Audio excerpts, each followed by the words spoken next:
আমাদের ময়মনসিংহ জেলার জয়নুল আবেদীন পার্কের পাশ দিয়ে বয়ে গিয়েছে ব্রহ্মপুত্র নদী। আর বর্ষাকালে এই পার্কে বাজার জমে ওঠে। দেখেন ঝুড়িতে নানা রং বেরঙের সবজি নিয়ে বসে আছে দোকানদাররা। এখন ভোর ৬টা বাজে। কি পরিমাণ কুয়াশা, অনেক ঠান্ডা শীত, তারপরেও দোকানদাররা বসে আছে জীবিকার তাগিদে।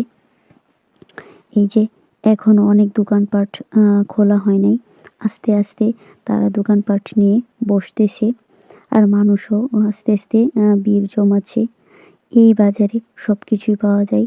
সব ধরনের সবজি, মাছ, শুটকি সবকিছুই পাওয়া যায়।